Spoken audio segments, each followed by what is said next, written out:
I would say it's 12:30, so we better get started. I mean, people might be coming in later on, and we would admit them as they come in. I have a short introduction. First of all, I want to thank the speaker for agreeing to give this talk and to be part of a group of brilliant scholars in the English department who are researching, writing, and promoting writing as an academic discipline. And in support of those units in the university that do the same, like the Office of Teaching and Learning, and of course the department, the College of Education. But when I first came to Wayne, long before anybody here was even born, the composition program was not a program that was very vibrant, and the notion of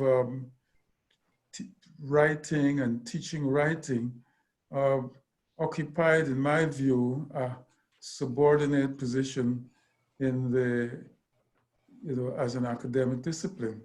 But in more recent times, because of the leadership in the department of very talented rhetoricians, including Ellen Barton and others, the writing as an academic discipline has become more and more visible.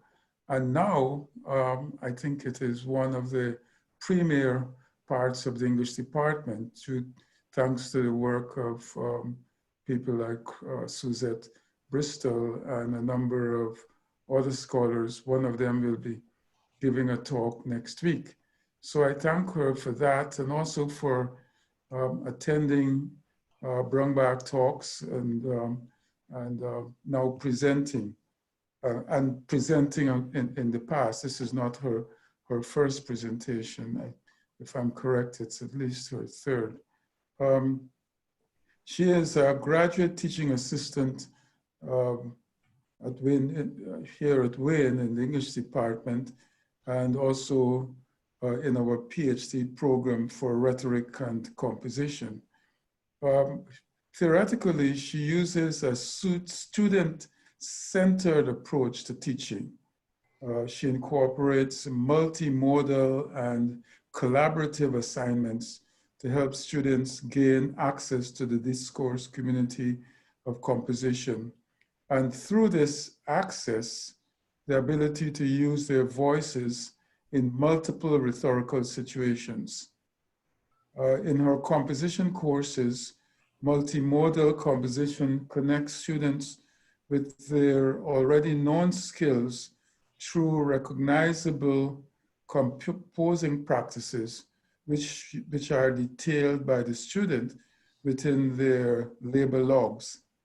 She also focuses on increasing rhetorical sensitivity through collaboration between peers as students are relating to each other in the shared language of composition, which opens the door for a sharing of ideas, perspectives, and cultures.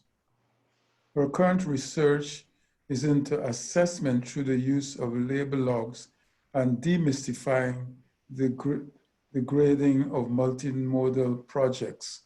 So you see that there are theoretical, methodological, descriptive components to what she's doing. It's high scholarship.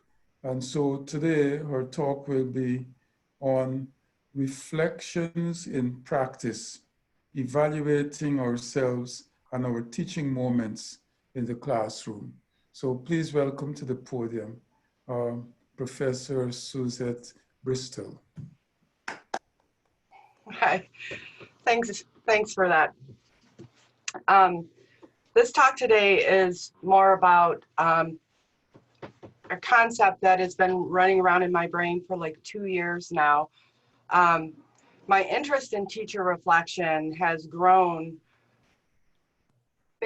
kicked off in my master's program at Central Michigan University with Dr. Stephen Bailey. And I recently asked him where he came up with the idea of graduate teaching assistants writing field notes of their teaching experiences during my practicum course. And he was racking his brain trying to, he wrote me this long email, and it stems from his graduate program and his instructor. And then I also asked Dr. Nicole Vardy at Wayne State, who taught my practicum class there, because she's always journaling.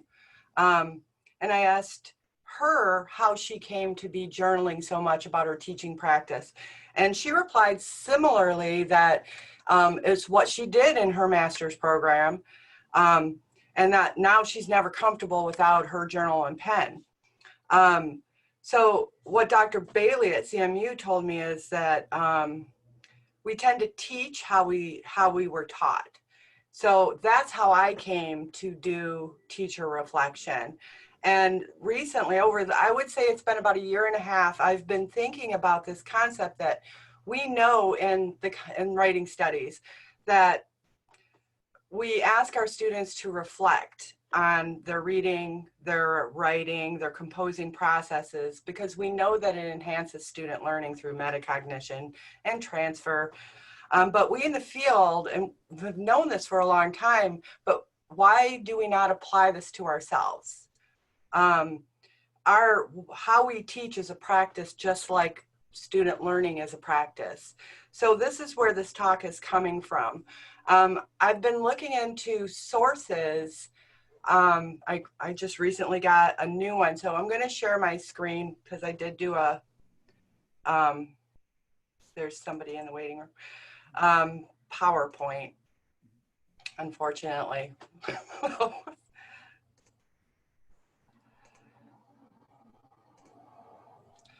So some of my source material is this book right here, Naming What We Know, Threshold Concepts in Writing Studies. You can't really tell from the outside of the cover, but it is a pseudo composition Bible. It breaks down how we teach writing and the concepts behind writing studies. And one of the main meta concept is writing is an activity and a subject of study. That is the background of this book. And so I asked this question: should we not also study and reflect on our own practice as we ask our students to do? So our instruction, like writing, is a production that is consumed through distribution to our students and thus should be examined. And three of the main concepts for me in this Naming What We Know is the concept of failure, how important it is to learning. Learning requires practice, and reflection is critical for learning and allows us to reframe, recall, and relocate what we think we know about our pedagogical approaches to teaching. So failure in practice shows up in our reflection. If we're reflecting on how we're teaching in the classroom, we can reframe those issues or good things that happen. We can recall them. We can relocate what we're doing into a different situation, which I'll go into down the road. So the Reflective Practitioner, How Professionals Think in Action, is not a composition book. This is reflection on like the most productive and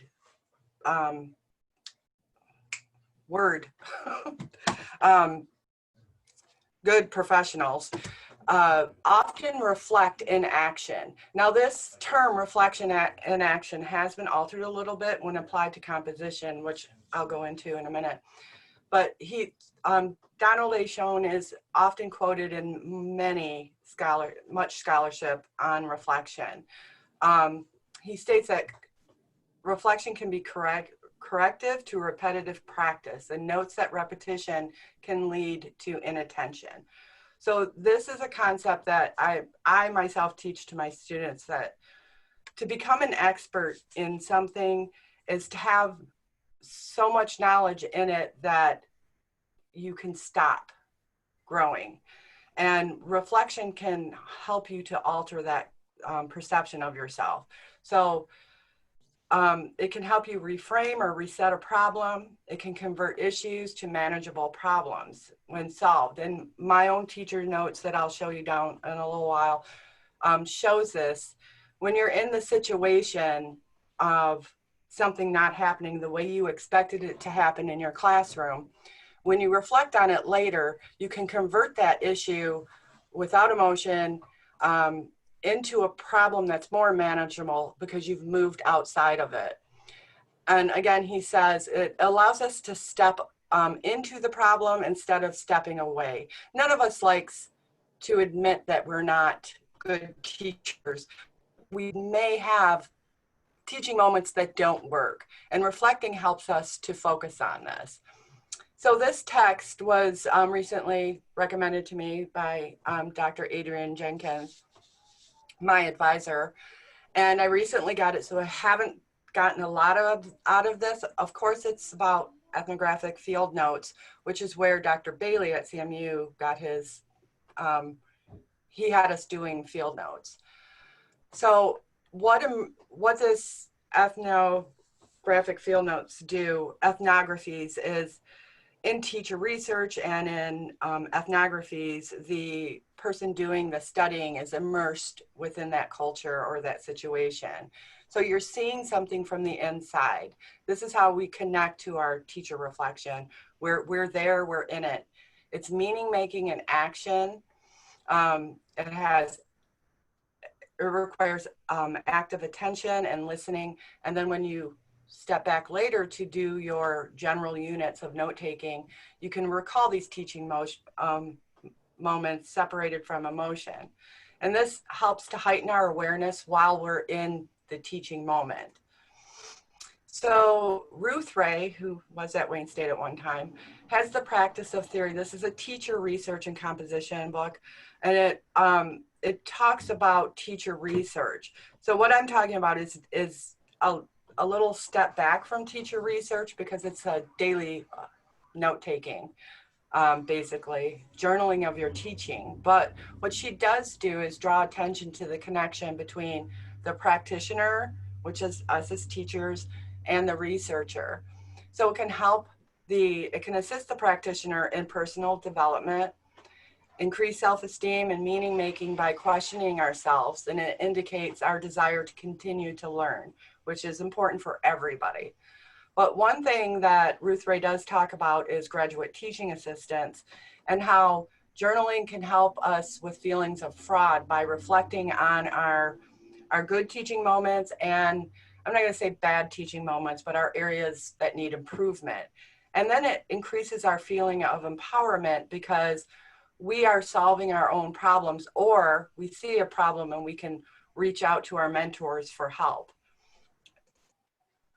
So no talk about reflection can be done without discussing Kathleen Blake Yancey, specifically in the field of rhetoric and composition. Sorry about that.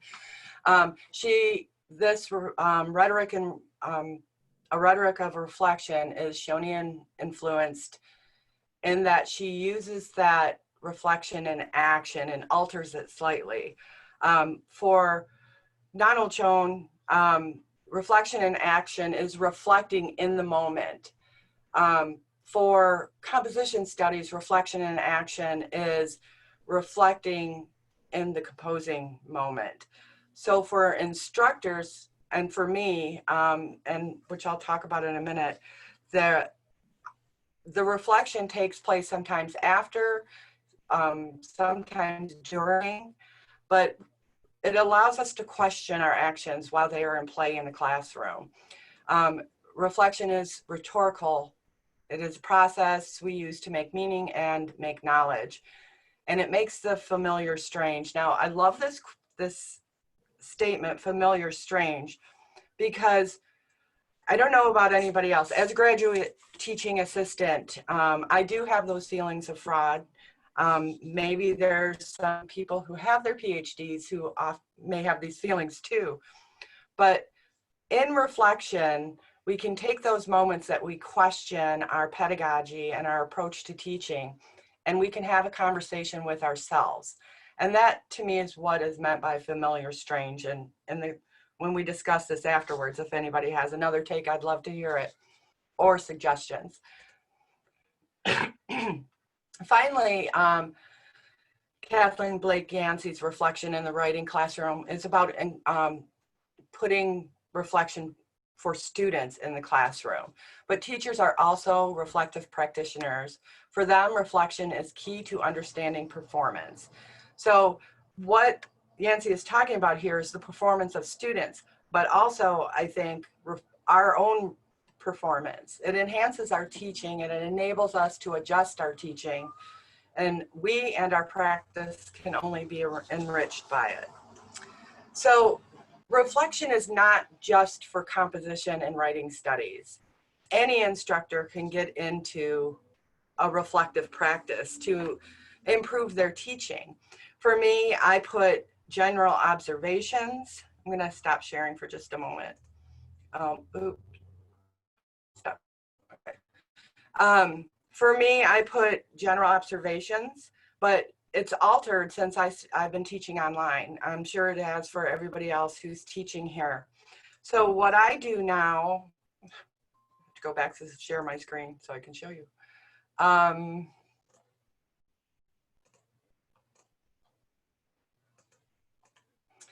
Is I have a weekly schedule for every one of my classes. And so I make a copy of my weekly schedule onto my desktop. And because I'm teaching online, whenever I open my email or go to my Canvas site, I open my notes. And I add a line right here underneath, and I put notes for that week. As you can see, if I note that a lot of students are having a hard time in a situation, this is from the spring summer course I taught this year.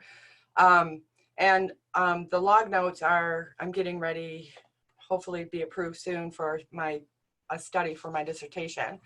So I've been putting notes there too. And I have taken a lot out of this. I do much more note taking than this, but there's stuff that I don't want to share. So you can see I highlight, I need to review the guidelines again. And what's interesting about this is I can do these notes, and then when I get ready for the next semester, I have my notes there, and I can make corrections within this week up here to try to solve any issues. So that's one way I do it. So also my note taking, I call what I do logging, not journaling. I log my classes. Is I had a big problem with Project 2 over the summer. I tried very hard to get students to be professional in their chosen topics, and I got a lot of how to wash a dog and bake a cake and how I take care of my cats. And then afterwards, I did a discussion board survey where everybody said, I wish it was more professional. As you can see, my frustration showed up in my notes where I screamed, I tried. And then I developed a new assignment. And I highlighted how I would justify this changing of the assignment to the composition director, Dr. Prufnick. So I have to have a reason for changing assignments, and I note it in my logs. Logs can also lead me to notice disconnects between me and my students and myself. So this is a course I'm teaching right now at Olivet. And honestly, I showed up at Olivet because this is a second level class, and I thought, okay, my students already have a year under their belt.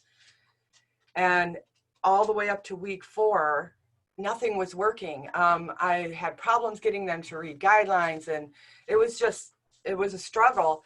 And then I started to go over my notes and realize that this is my issue, not theirs. So I had to step back and rethink how I'm teaching the course. And as you can see, I teach a live Zoom class on Thursday. And there are still students laying in bed and not paying attention, and one student fell asleep. And I'm trying to figure out how to fix this. So week 5, the face-to-face class felt very productive, and it was a lot better. And then I thought I fixed the Zoom class for that Thursday. And as you can see, it was dead. It was such a struggle. You'll be happy to know week 6 went a little better, but for the most part, reflecting on your teaching practice can lead to improvement for you and your students. So I feel like I'm talking really fast, and I am. So your reflection should be completely unique to you. You can use whatever medium works best. Like Dr. Nicole Vardy at Wayne State, she carries a journal around, and she says, like she's not comfortable without having it now, and she logs her teaching, her research, her personal life. She logs everything, but that's perfect for her. For me, I log each of my classes separately, and keep them separate. And I only look at them when I'm thinking about that class. Dr. Bailey at Wayne State, he didn't really discuss if he still logs. I know Dr. Adrienne Jenkins does take notes when something comes up in class that she wants to look into. So it's different for everybody. But it should be personal, and it should be honest. And the little bit of research I've been able to find, and I'm not done because I'm hoping to write a book about this at some point. Honesty and being personal in these logs is most important. Remember, this is not teacher research. It can turn into that, but it is teacher reflection, and it's only for you. So you can cuss, you can swear, you can call your students names, because nobody's going to see them but you. And that might, make you realize maybe you're being a little biased against that student. Should take a step back. Most of all, doing teacher reflection takes practice and patience. This is key. We give that to our students, and I don't understand why we don't give this to ourselves. Any good teacher is invested in their students, they're invested in the work they're doing, and reflection is just like for our students, reflection is key to the practice of being an instructor. So thanks for listening. Any questions or comments or?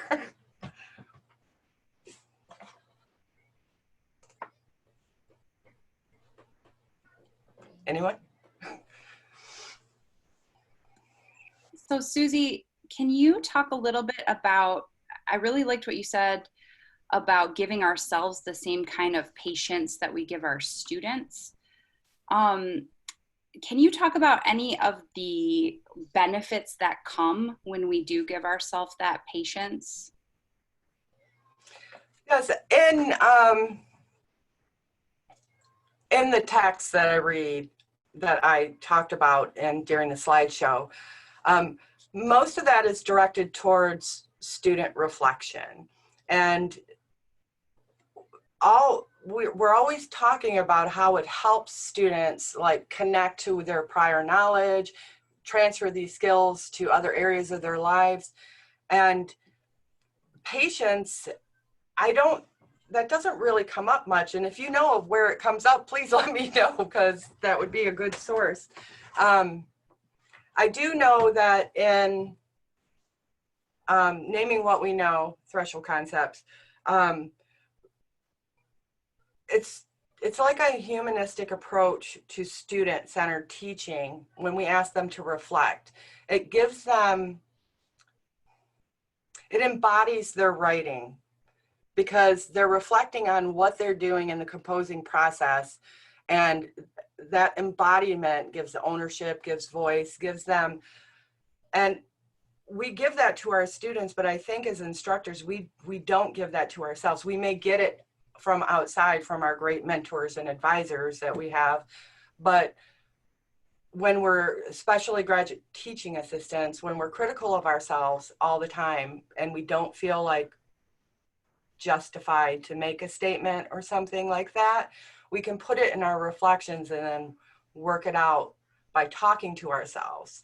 That talking to yourselves is working through a problem. We all know that works. So the I'm trying to find a book. Hold on.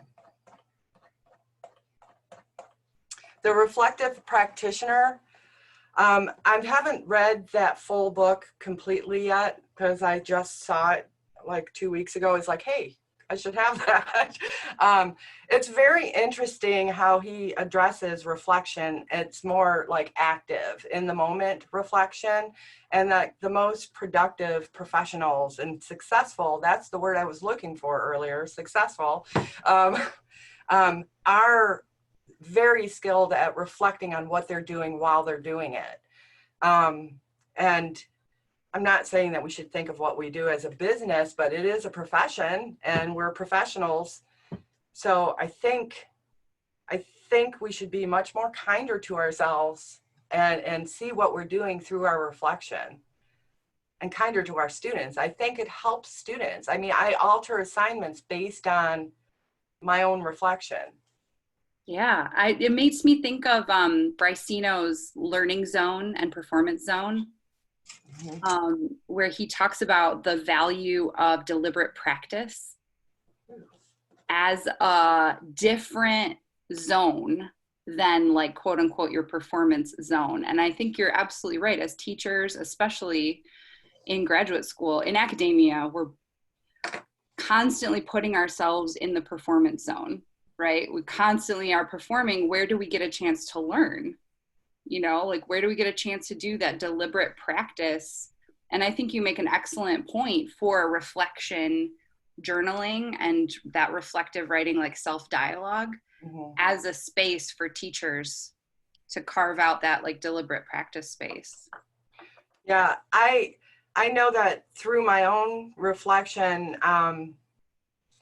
when I was in coursework, I just finished coursework in the spring, but like the first year, seriously, I'm not sure how long I would have made it if it wasn't one for you, but also for the fact that I kept reflecting, and I was in Adrian's class teaching of writing, and I never really thought much of labor logs and grading based on labor until I got in that class. And while I was teaching, I was taking notes, and the ideas from the class were intermixing with those notes from my teaching. And that's where my dissertation topic came from, that her class and my note taking.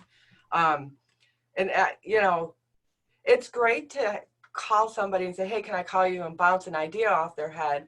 But you can do that in your teaching, your note taking. Like I said, I just do it for my teaching. I should probably do it for other things, be a little more organized, but it enhances your teaching so much, and your confidence grows.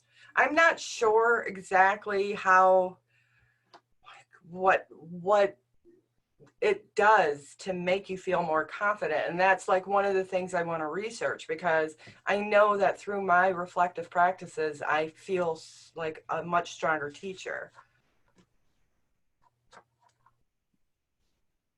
Susie, I love what you're saying about how writing through your experiences is helping you build confidence. And I think, you know, probably one of the things that's happening there is just that you're articulating what you're doing as a teacher, and putting that thinking onto paper helps you see, or helps anyone who's taking notes like this, see how much they actually do know, and helps them see that they can identify challenges in teaching, strengths that their students are having, moments when they call up disciplinary knowledge and kind of enact good pedagogy in classes and stuff like that. And so like, as you're talking about patience, you're talking about practice, and you're talking about building confidence, it seems like all of that's happening in like through that act of writing and the thinking that goes with that. And I think, you know, one thing that's really important is that instructors who are doing this kind of note taking are really taking time out of their day to acknowledge the work that they're doing too, right? And to make more sense of it. So I wonder, can you talk, you've talked about this a little bit, and I love being able to see your labor logs too, because it's, or your journal, your reflection logs. Can you talk a little bit about like how you fit that into your day of teaching online? Yeah. So I have a couple, because I'm teaching Olivet face-to-face, that note-taking doesn't occur until I get home. Because like, I just want to get my mask off. Although right now they went back to fully online, so I don't have to worry about it. But what I do for Wayne State is I open that weekly schedule that's on my desktop that has my notes. And I pull up that week and I put the date, because I check every morning. And anytime I get an email from a student, I start marking common questions. So like I'll put a question down there, and every time somebody else asks that question, I put a number behind it. I keep increasing the number, because that indicates to me somewhere where there's a disconnect between my guidelines and my instructional videos and the students. So that has to be fixed. And I do a quick Q&A video, and then I go, when I prep for the next semester, I know I have to fix that before the students get it. But the whole time I'm working on a course, I have my notes open and I go back and forth. Specifically right now, because of the labor logs, I'm in that all the time, noting, ooh, maybe I should have fixed that question, but they're set as they are this semester, so I can't go back now. But yeah, Can you, on that last point that you just made, because I know you're keeping a journal for your dissertation, can you talk a little bit about how you're moving from teacher reflection as a teaching practice into it also as a research practice? And how do you think you might use that journal? Okay, so I keep a separate section for log notes. And then I have a journal in my study folder that I copy and paste them over. That I'm so focused on my teaching when I do my notes that I'm a little concerned that I'm not taking enough notes for my study. I'm trying to increase that, but are we 4 weeks in now? Can't even remember, 5 weeks. Yeah, so I need to start increasing that, but I still have next semester too for notes. So yeah, it's difficult because when it comes to the teacher research notes, I don't want to cross the line because I don't have the consent yet. And I'm just being wary of intermixing my teacher reflection with my teacher research. I imagine if you're doing a teacher research project and that's all you want to reflect on, but as a graduate teaching assistant, I'm still trying to make the best technical communication class I can because I love it. So that's what I focus on. When I go to the teacher research notes, that's when I start adding things in. I haven't had to do a lot this semester because they're doing amazing on their logs. I don't know, it's like a gift from God this semester with the labor log. So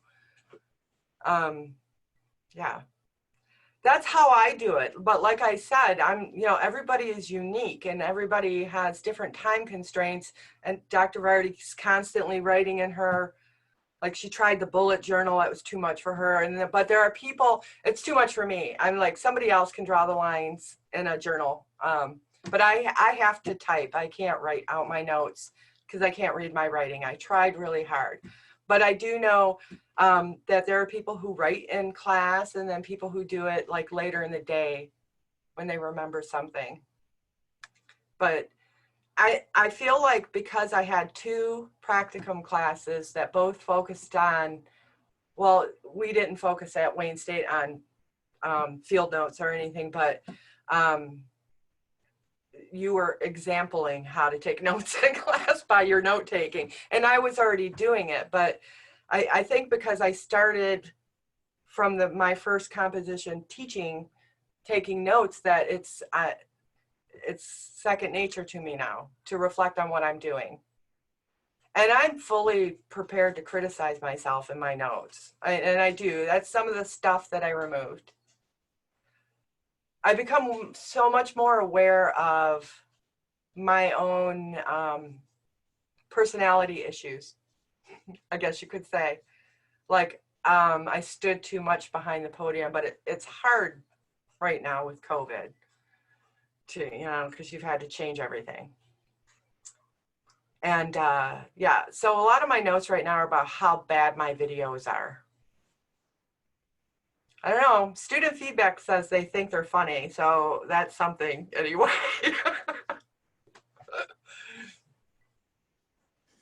So anyway. Suzette, are there studies which show the payoff for students who are taught by teachers that exhibit reflection? I know that clearly the model you're presenting is very valuable to teachers. It gives us a way of monitoring ourselves and reflecting on what we're doing, not just telling students what to do, but wanting to know why and the effects of our things. So it's good for the teacher. But are there studies which look at professors or teachers or who use this reflective approach as opposed to teachers who don't, and whether the students benefit from it? I mean, my first, perhaps the most useful degree that I've done was an MA in linguistics in English language teaching from the University of Lancaster. And one of the things that we always looked at is say, look, here's a professor who is using this particular approach, and there's those who are not doing it, and what are the benefits? I have been looking. I can't dedicate all of my time to it right now because, as you know, I'm writing my perspectives for my dissertation. But everything that I've been finding has more to do with student reflection. But as you were talking, I started to think maybe I should go further abroad outside of composition studies to look for information on this. Obviously there's going to be more in the humanities section, but I teach my technical communication class that engineers take field notes. Engineers can't, and even people in the medical field take notes constantly. Nurses are constantly writing down what they're doing. So that's how I teach field note, labor logs in my classes. So when I get prepared to start actually doing this and possibly doing a study like you just said, I think I'm going to have to step outside of writing studies to look for information, because everything I'm seeing right now has to do with student reflection. Although I haven't looked at practicum teaching books, and there might be something in there. And I don't know why I didn't look at that, but I'm going to look at practicum teaching books after this conversation. So, but this is what drew me to this topic, because I couldn't find information on how to log your teaching to make it beneficial to you and your students. And I was trying to find stuff. I even went outside the library to and do what my students do and did a Google Scholar search.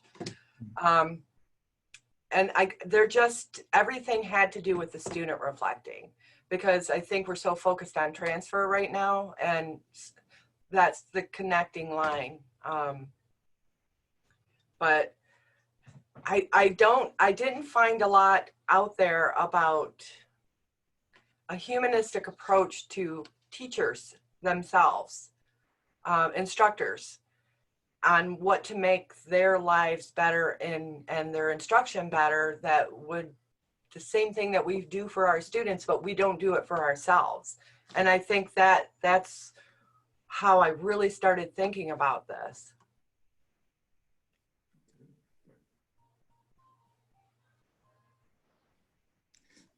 Any other questions for Suzette as we think about this important topic?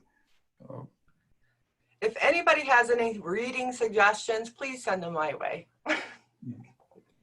I think of these talks as a way to grow as scholars, so. Hey, Susie, I have a comment / question kind of brewing, so I'm going to go with it and see what happens. Okay.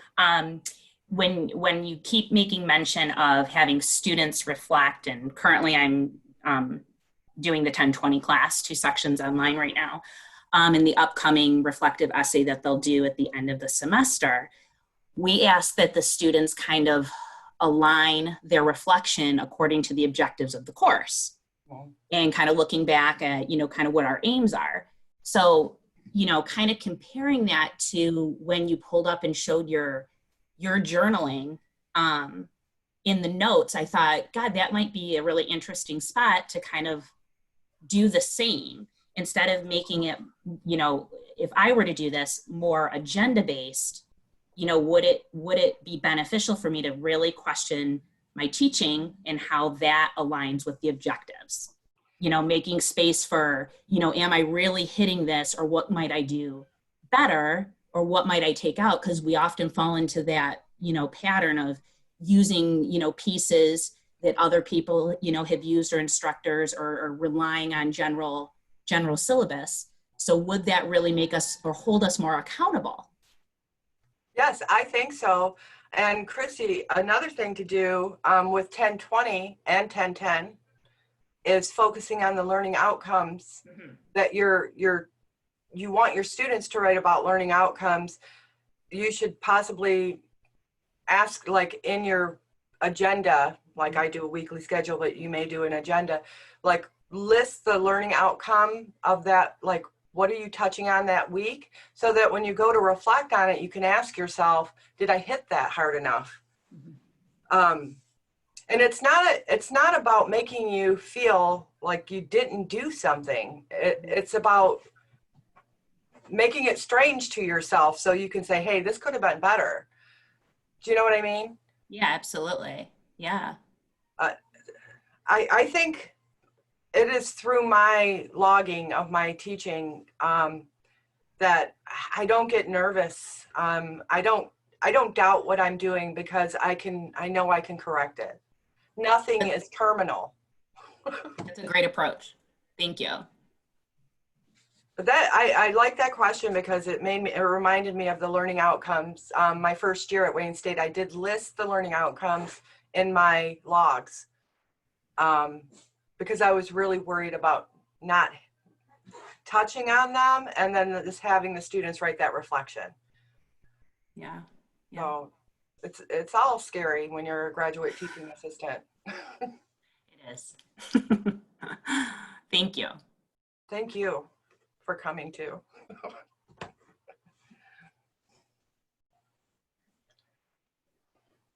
Well, if there are no further questions, I mean, Suzette has given us lots of things to think about, and she's given us the literature that we can peruse and the concepts we can evaluate to help us be better teachers by being reflective on our teaching. And I suspect that if she were to look broadly and more comprehensively, you'll find that those teachers who do that not only because of the confidence and the preparation that they have made for their teaching, that their students have benefited from it. And so if there's a way to document that, then the idea of reflective teaching would take firmer hold, and more people will do it because they see it not just as a benefit to themselves as practitioners, but that the people that they practice on benefit from it as well. So bear that in mind, and if you will join me in thanking Suzette for her talk by giving her a round of applause.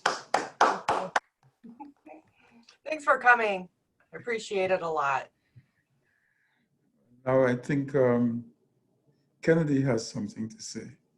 Yes, so thank you again for such a wonderful presentation. I think we really did have some meaningful conversation at the end that hopefully helps you further in your dissertation. But as a thank you and a sign of our gratitude on behalf of the Humanities Center, we just have a couple gifts we want to give you. We have a mask and a note, a memo, a journal actually, that has our logo, which we hope you represent with pride, and hopefully it will be helpful in your reflection, but I know you do them online. But thank you so much. I'll be connecting with you individually in order for you to get these gifts.